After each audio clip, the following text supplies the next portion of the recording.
Alors vous avez adoré regarder Emmanuel Macron hier soir à la télé. Eh bien je vous propose qu'on le revoie à nouveau parce que vraiment il n'y a rien qui va. Ok, Monsieur le Président, l'actualité elle est double.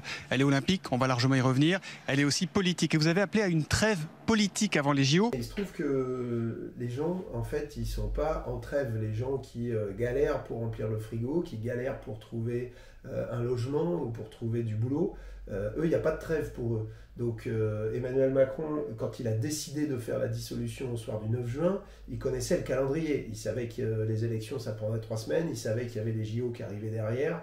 Et donc c'est assez irresponsable de sa part de parler comme ça. Quel bilan, pour commencer, vous tirez de ces élections législatives et des résultats? Écoutez, j'ai fait ce choix en conscience, avec beaucoup de gravité, parce que l'Assemblée nationale ne correspondait plus à la société française. Emmanuel Macron nous dit que l'Assemblée nationale ne correspondait plus à la société française et que la majorité relative qui était la sienne était une difficulté. Enfin bon, en fait ça faisait 2 ans que ça durait qu'il était en situation de majorité relative.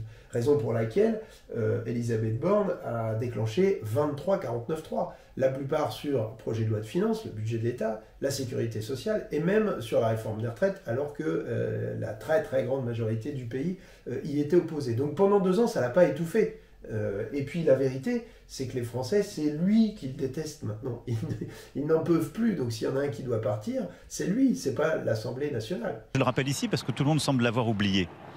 Tout le monde nous disait qu'à l'automne, la motion de censure arriverait, qui me conduirait à la dissolution. Alors là, je ne sais pas d'où ça sort. Hein. Moi, pardon, mais j'étais député depuis 2 ans. Cette histoire que tout le monde nous disait qu'il y allait avoir une motion de censure qui arriverait à l'automne, moi, je n'en ai jamais entendu parler. Il se trouve que des motions de censure, depuis 2 ans, il y en a eu, je ne sais pas, peut-être pas loin d'une vingtaine. Elles ont toutes échoué, parfois à peu de choses près, sur la réforme des retraites, à 9 voix près, parce qu'une partie du groupe des Républicains avait voté avec la gauche, notamment. Bon, et pourquoi est-ce que cette fois-ci, ça serait passé plus que les fois précédentes, la motion de censure? Je ne sais pas. Donc, fake news, le truc qu'il invente, le prétexte pour justifier a posteriori sa dissolution, parce que, comme le journaliste l'a dit, en fait, personne n'a compris. Les Françaises et les Français ont pris leurs responsabilités. Parce qu'ils sont allés voter massivement, comme il n'y avait pas été depuis de nombreuses élections. Et qu'est-ce qu'ils nous ont dit? J'essaie de tirer les conclusions les plus simples. D'abord, au premier tour, ils ont placé le Rassemblement national en tête. Presque 11 millions de voix. 11 millions de voix. Premier renseignement, le Rassemblement national aurait gagné. En gros, c'est ça qu'il veut nous dire. Mais en même temps, en choisissant la dissolution le 9 juin au soir des élections européennes, alors que précisément le Rassemblement national venait d'avoir plus de 30% des suffrages exprimés, bah oui, il ne fallait pas s'attendre à ce que le résultat soit différent.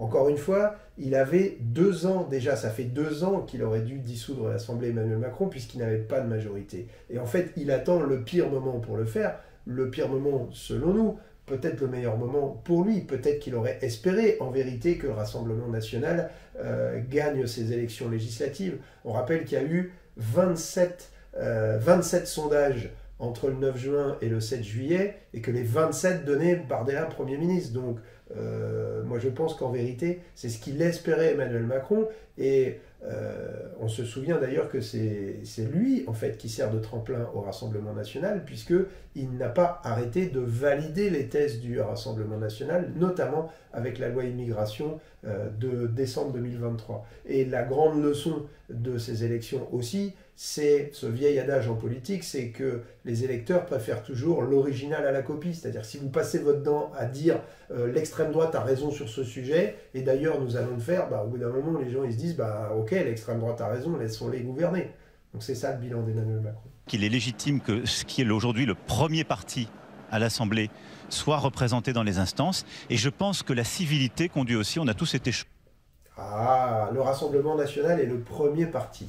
Alors peut-être, mais il se trouve que le Nouveau Front Populaire, c'est la première coalition élue sur le même programme. Il y a une cohérence. D'ailleurs, notre candidat commun, André Chassaigne, pour l'élection du président de l'Assemblée nationale, a obtenu 200 voix dès le premier tour. Donc ça veut dire qu'il y a 200 députés qui sont d'accord sur le programme du Nouveau Front Populaire et qui ont fait campagne sur ce programme-là et qui ont été élus sur ce programme-là. Donc c'est bien le Nouveau Front Populaire qui est majoritaire à l'Assemblée nationale, c'est pas le Rassemblement national.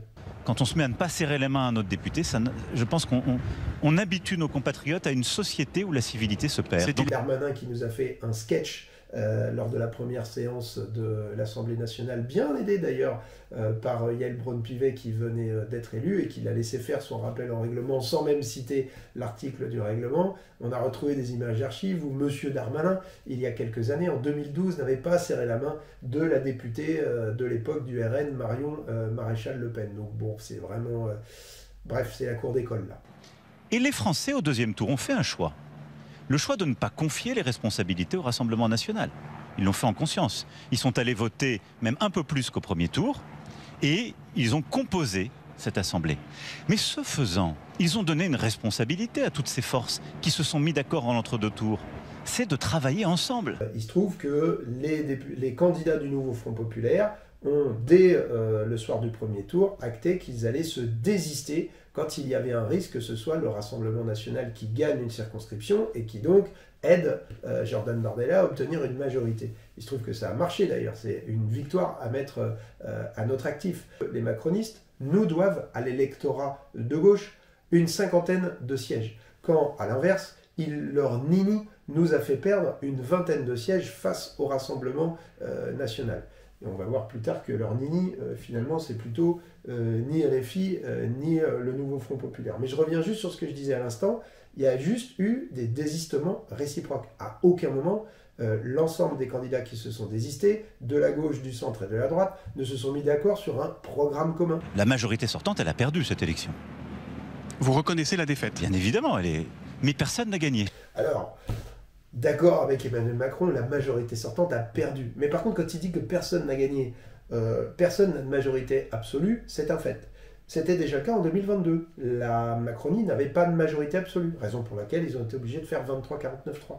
Donc ça, c'est un fait, il n'y a pas de majorité absolue, mais il y a quand même une coalition politique élue sur le même programme qui arrive devant. C'est les députés du nouveau Front populaire, qui sont à peu près 190 à avoir été élus sur le même programme et qui ont obtenu 200 voix sur la candidature d'André Chassaigne au premier tour de l'élection du président de l'Assemblée nationale. Donc il y a quand même bien une force politique qui est devant les autres, assez largement, à l'Assemblée nationale. Je rappelle que Yael Braun-Pivet n'avait obtenu au premier tour que 124 voix. Et c'est juste parce qu'ils ont dealé, ils ont magouillé avec la droite, qu'au final, ils ont réussi à nous la faire à l'envers. Comment on sort de là? C'est très simple. Quand est-ce que vous allez appeler un homme ou une femme à Matignon? Ce soir, le nouveau Front populaire que vous évoquiez, qui a donc un programme, qui a donc une candidate depuis ce soir qui s'appelle Lucie Casté. Est-ce que vous allez l'appeler demain pour lui dire « Venez me voir, on va voir si vous pouvez composer un gouvernement ». Le sujet n'est pas là. Le sujet n'est pas... Non, le sujet n'est pas un nom donné par une formation politique. L'exemple que nous venons d'avoir avec M. Chassaigne, d'ailleurs, dit tout cela. Donc le sujet n'est pas que ce pays soit gouverné. Le nouveau Front populaire s'est mis d'accord sur un nom. On s'est mis d'accord, le nouveau Front populaire, sur tous les postes à responsabilité à l'Assemblée nationale, qui a fait qu'on a obtenu un certain nombre de victoires, et notamment la majorité absolue au bureau de l'Assemblée nationale. Et là, nous avons réussi à nous mettre d'accord sur un nom pour nous représenter pour le poste de Première ministre. C'est le nom de Lucie Casté. Et il a ce nom, l'assentiment des 4 forces politiques principales du nouveau Front populaire. Mais vraiment sans sourciller. Nous la soutenons, elle a un bon parcours, elle a un bilan à son actif de mobilisation, etc. Et le chef de l'État nous dit c'est pas le sujet. D'accord. Donc on va se retrouver avec un gouvernement. Je rappelle qu'à l'heure actuelle, on a un gouvernement démissionnaire, des ministres députés qui se sont autorisés à voter pour l'élection de la présidence de l'Assemblée nationale, qui sont 17, alors qu'au 3e tour, ça s'est joué à 13 voix près, je rappelle au passage. Et donc un gouvernement démissionnaire qui va être chargé peut-être de faire le budget à la rentrée. Et comme c'est un gouvernement démissionnaire, il ne peut pas y avoir de motion de censure contre lui. Encore une fois, Emmanuel Macron est juste pour le maintien du désordre établi. La question n'est pas un nom, la question c'est quelle majorité peut se dégager à l'Assemblée pour que un gouvernement de la France puisse passer des réformes. Qui nous appelle, puisque c'est la logique démocratique de notre République, et puis nous allons faire des propositions, des projets de loi, et nous verrons bien qui les vote et qui ne les vote pas. Est-ce que vraiment il y aura une majorité de députés dans l'hémicycle, avec sa composition actuelle, pour refuser l'abrogation de la réforme des retraites? est-ce qu'il y aura vraiment une majorité de députés qui sera contre la gratuité de l'école, etc., etc. De quoi, me semble-t-il, a besoin le pays et que nous ont dit nos compatriotes? Notre pays, il a besoin de continuer à être plus fort et plus juste. Et quand je regarde les choses autour de nous, les chiffres, ils ont encore été donnés par l'OCDE pour les pays développés ces derniers jours. La France est l'un des pays où la quantité de travail par habitant est la plus faible. On n'a pas besoin de continuer à la réduire. On a besoin de continuer à créer de la richesse, à avancer. À cet égard, les réformes faites ces dernières années, elles sont importantes pour l'indépendance du pays, pour avoir sa force productive. Donc il faut continuer de réindustrialiser, d'avoir de la compétitivité. Ce qu'on comprend, c'est que Emmanuel Macron veut nommer un Premier ministre de droite, en fait. C'est ce qu'il est en train de dire là. Il refuse de nommer le nouveau Front populaire qui a pourtant remporté ces élections et il veut qu'on se mette d'accord, mais il veut qu'on se mette d'accord sur un programme de droite. C'est quand même assez clair. Après, nos compatriotes nous ont dit, nous, on veut que vous alliez plus loin, collectivement, aux décideurs publics. Nous, on a besoin que vous alliez beaucoup plus loin sur la sécurité. Une justice plus ferme, une sécurité, qu'il s'agisse des incivilités du quotidien aux multirécidivistes, beaucoup plus ferme, beaucoup plus nette, plus rapide, plus efficace. Ah, alors en fait, pardon, peut-être que la grande coalition, elle peut aller jusqu'à l'extrême droite. Peut-être que finalement, en fait, on sent que le barycentre, il est quand même entre la droite et l'extrême droite. Donc je sais pas, est-ce qu'il va appeler Ciotti comme Premier ministre? Moi, de ce que j'entends, de ce qu'il nous dit, c'est Ciotti qui a le meilleur profil. Hein. Est-ce que vous avez aussi entendu la colère que les Français ont exprimée aussi en 2017 lorsque vous avez été élu sur une promesse de réconciliation et sur un Front national, un Rassemblement national qui devait baisser. 7 ans plus tard, Monsieur le Président, c'est pas totalement ça le bilan? Non, c'est vrai. Et ils vous en veulent, les Français, vous le savez. C'est pas totalement ça. J'adore la formule très euphémisée quand même de la journaliste. Alors non, c'est pas tellement ça. C'est pas totalement ça. On est passé en 2017 de 8 députés du Rassemblement national à 89 en 2022 et à 143 en 2024. Non, c'est pas totalement ça. Le front le républicain, ce sera fini pour vous? Mais écoutez, il y a 11 millions de nos compatriotes qui ont envoyé un message clair et qui est aussi un message d'adhésion. On doit d'abord le respecter. Vous l'avez dit, je le partage.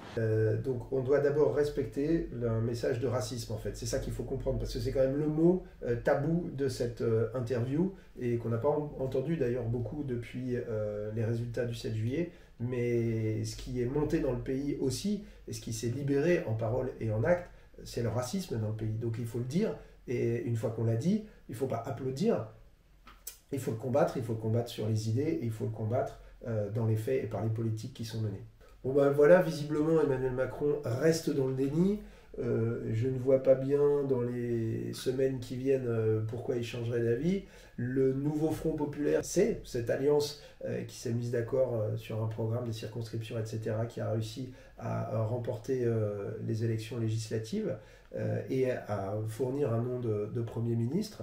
Donc on va dire que toutes les voies institutionnelles pour l'instant elles ont été explorées et utilisées et à part le rapport de force dans la rue, moi je ne vois pas ce qui peut maintenant obliger le chef de l'État à respecter le résultat de la volonté populaire. D'ailleurs le nouveau Front populaire depuis le début c'est à la fois l'alliance de forces politiques mais aussi encouragé et soutenu par des forces syndicales, des forces associatives, et je crois, et tout un tas de citoyens, de citoyennes qui parfois n'avaient jamais fait de campagne électorale ou n'avaient jamais décidé de soutenir publiquement des candidats et qui l'ont fait cette fois-ci.